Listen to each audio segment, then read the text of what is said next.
Good morning, good afternoon, good evening, wherever you found yourself on this wonderful planet Earth today. So today I have the absolute honor to interview Kim Potgieter, a certified financial planner and a member in good standing of the FPI, but also the director or one of the directors of one of our approved professional practices, Chartered Wealth. Kim, very welcome to the session today. Lelane, thanks so much for inviting me. I must say, when you said in good standing, I went, you see, I'm in good standing with the FBI. Absolutely. Are my CPD standing. points up to date? Did you check before I It came is on? Definitely up to date. And good standing means exactly that she's up to date with her continuous professional development. Now, Kim, it's always wonderful to just have an interview with you. And as we know, it is Women's Month. And the theme for this month from the FPI for Women's Month is nurturing the future. But before we dive into that theme, we also want to know a little bit more about the Women in Finance Network. Now, you'll note that I'm wearing more badges than on my normal interviews. This time, I've got a little bit of a B. And there's quite an interesting story around the B that originated with the Women in Finance Network. So, Kim, if you can tell me a little bit more about who is the Women in Finance Network, what is the story around the B? Well, Lani's just trying to show me up because I'm not wearing my B. And every time we have a Women in Finance event, I go, everybody, are you wearing your Bs? And here I am today without my B on. This is the only time I have remembered to actually wear it. So my turn. Well done. So really for Women in Finance Network, it started about 8 years ago. And I started it, coming into the industry. I wanted more women in the industry to stay. And I think that's the big thing. I've seen a lot of women come into the industry and I've seen a lot of women exit the industry. And for me, it's very important to create a space where we can come and feel supported by each other. You talk about nurturing, but a place where we feel supported so that we stay in the industry. And I think we realize our full potential of what good planners we really are. Yes, and I think as a group of women together, when we get together, it's very much around us trying to grow each other, us trying to find ways that we can support each other, and then, just have some fun together. Because I think at the end of the day, working, we work hard, but we also need to have a little bit of fun together. Yeah. And I must say, I've attended the Women in Finance Network meetings for about 8 years now. No, you've been a really good supporter. And that's the whole concept of the B. You're asking me about the B. And the B really is around us. It's not Queen Bee, because people sometimes go, oh, so is it the Queen Bee? No.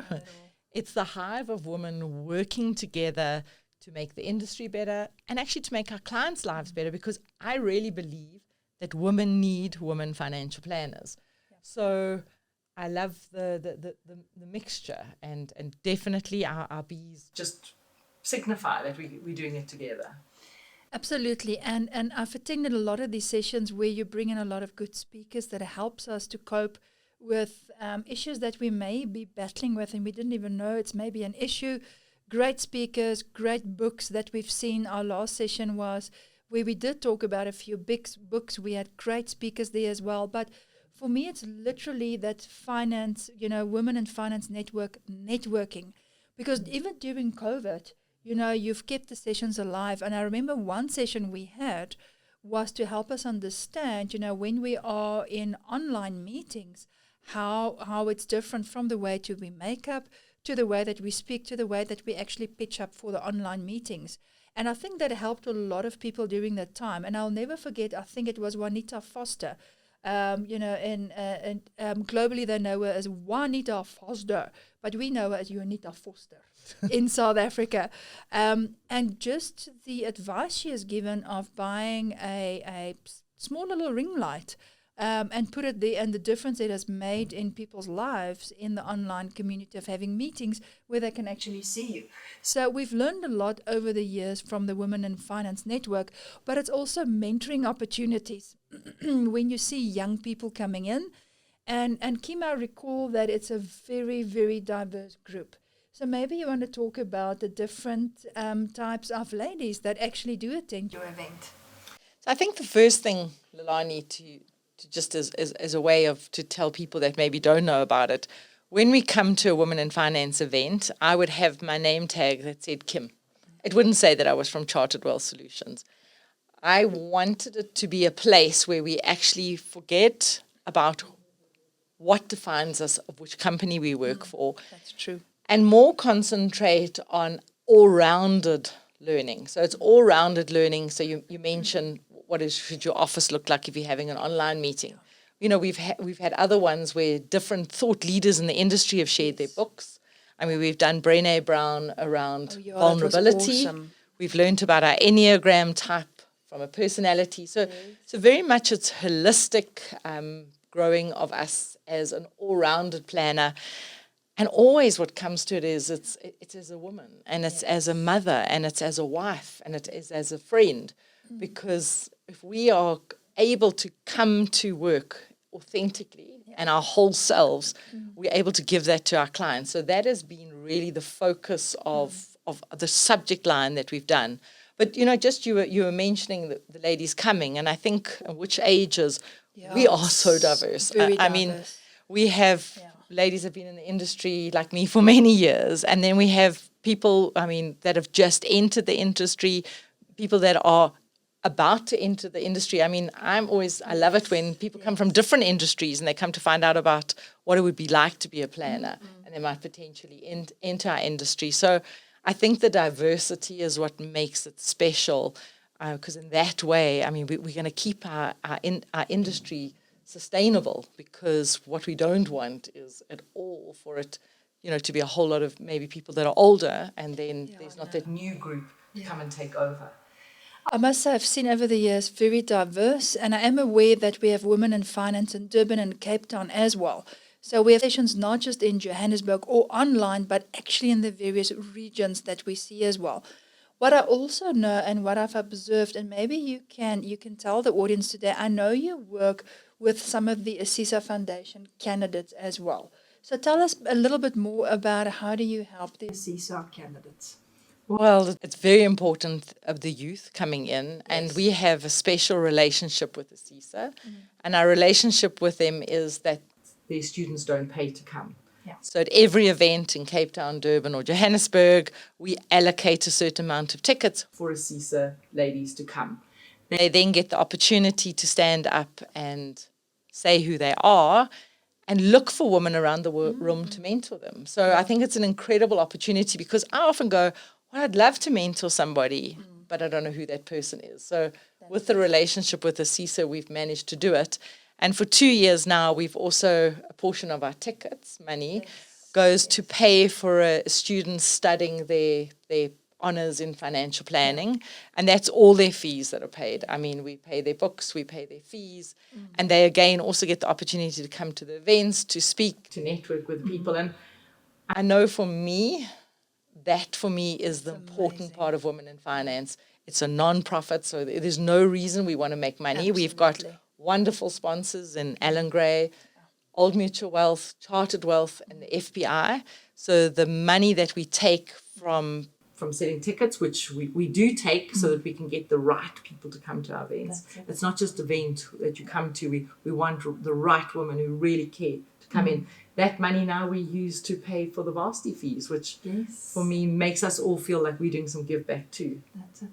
And it's amazing to see how the candidates coming through the ASISA program, but also the student who you are currently funding.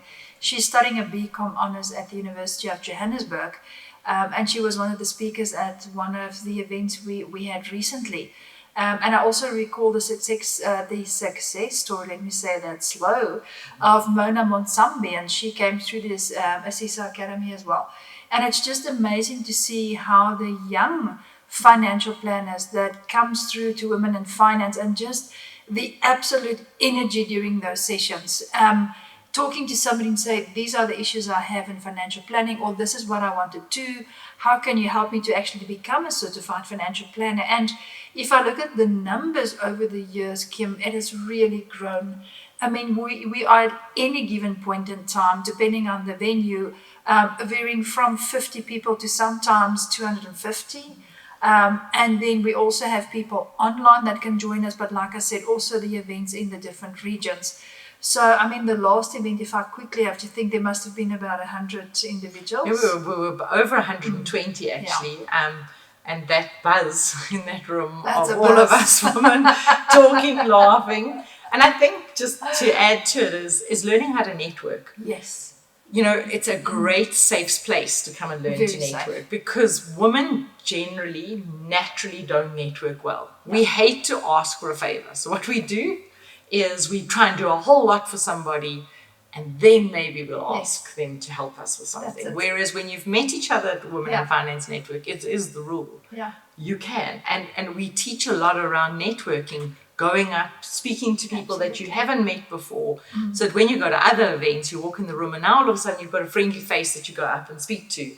And again, I think if you can learn to network, which is something that people are always scared about, it really does help you in any situation that you might find yourself in. And ask for help. I mean, women, do we not like asking for help?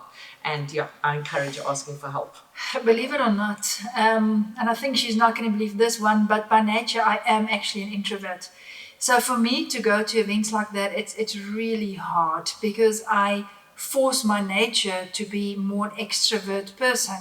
But I don't have to do that at the Women in Finance Network, because you walk into a group of people that you've walked a journey for about 8 years now. And every time I'm there's new faces, young faces, black, white, Indian, colored, young, old, more, all sorts of faces walking in there. And it's an opportunity to just really, really network. But now I am sure everybody listening goes like, but how do I become part of the Women in Finance Network? And where do I even go to find the Women in Finance Network? So we have a website, womeninfinancenetwork.co.za, that you can go onto. On the website, we encourage you to send us your profile. And if you're a member of Women in Finance Network, we put you on with your profile onto the website. We have our Facebook, we have our Instagram, we obviously also have LinkedIn, and then we have a newsletter which we send out. So please get onto our mailing list, and then we can connect you with the invitations so that you can just come and try your first event and bring some friends to it. I mean, I love the fact that we are so diverse, and it's for us that we do this. It's not for anybody else. So the more of us putting the time and effort into it, the more growth that we're going to get from it, and the more value that we're going to get from it. Absolutely, and I do recall there's a minimal membership fee. 150 Rand, which we've never put up in the 8 years. No. It's just, I always say it's a commitment fee that you really want to be part of it. And it's absolutely, that's why I recall it's a minimal fee, but it's really money. You're reminding me. That's it. It's minimal, and it's really to support the community that makes the beautiful bees that you see here. And it's literally just, to make sure that we, as the Women in Finance Network, can support the students, the sponsorships that's come in. And I've seen every single person in your office. Thank you. A special shout out to the ladies from Chartered Wealth who's involved in Women in Finance Network. You are really making this work, and thank you to everybody who's involved in the various regions to help us with speakers for the network. So yes, that's how you become part. You simply go to the website, you register, you become a member, and you attend the events, and I can guarantee you it's definitely worth it.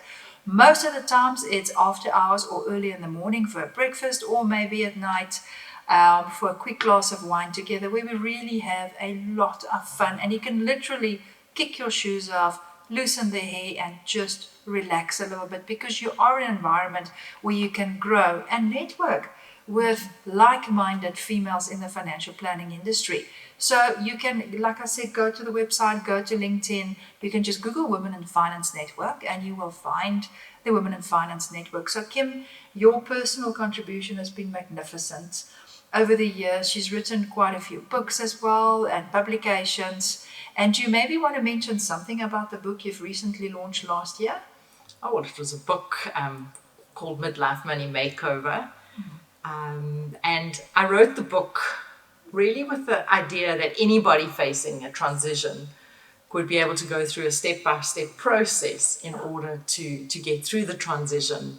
And yeah, I've been, it's been really rewarding when I see someone come in and they've got post-its in their book, and they've been doing the work, and that's when I see people really getting that better relationship with money. And for me, the reason I write the books and the reason I came into the industry was to improve people's relationships with money. So it definitely has contributed to that. It's really a good book. It's about your relationship with money. It also has a little bit of a working book that you can buy with it. Now, I try to buy it 3 times now already. I every time give it away. So I will go and buy at Exclusive Books the book again, because I end up giving the workbook and the book away. But Kim, on a different note, I did mention that the theme for Women's Month at FPI is nurturing the future. What does that mean for you as a certified financial planner in your role as a planner? And maybe, if you're comfortable to answer this question, is there a difference in the way that you do financial planning for females versus males? And do you find there's different financial needs when you look at nurturing the future? So I'm going to do the question in the 2 parts. Go for it. When I think of nurturing the future, what's coming to me is not necessarily my clients. It's for me the industry. Absolutely. And the importance of us working together. And the biggest way that I see it going wrong is when the older generation turn around and they go, this is how to do it, and do it my way. And what I've found, then the younger generation just switch off. Yet the older generation has got a lot of wisdom to add. So for me, the concept that, and the way I like to look at nurturing the future, is let them be your mentor.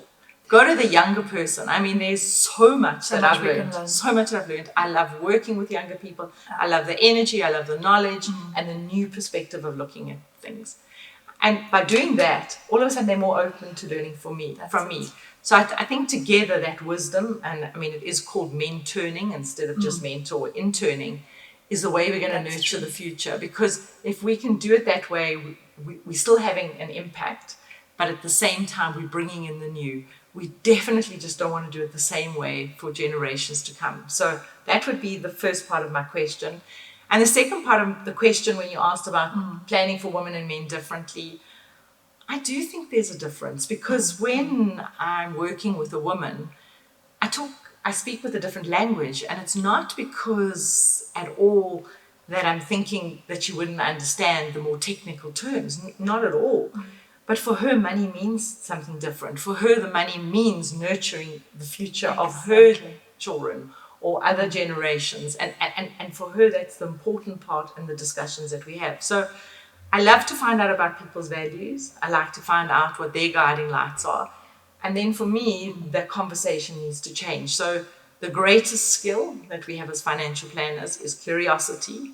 And I would say, besides, I'm not talking about technical knowledge, so before we get into my CPD points, but if we've got curiosity and we're using our intuition, which are 2 things that women are great with, and I think naturally we're able to help women because we bring that to the table and we seem to speak the same language. We do. Thank you very much for that. I would sit here and talk to Kim for 5, 6, 7, 8, 9 hours. But I am at the grace of her time, and I know she needs to run. With that, I'm going to wrap it up and say Kim Potgieter, who is a certified financial planner, also the director of Chartered Wealth and the founder of the Women in Finance Network. Thank you so much for your time today. And for those who do want to become a member of the Women in Finance Network, remember you can find us on our website. And I say our because I am a member, so I proudly say that. And also then on LinkedIn, plus FPI does have an MOU in place with Women in Finance Network, where we help with the internships and the learnerships, etc., that Kim has alluded to earlier. So Kim, from my side, thank you so much for the grace of your time. Lelane, thank you for having me, and I look forward to seeing you all at our next event. Thank you. Absolutely. Cheers, everyone.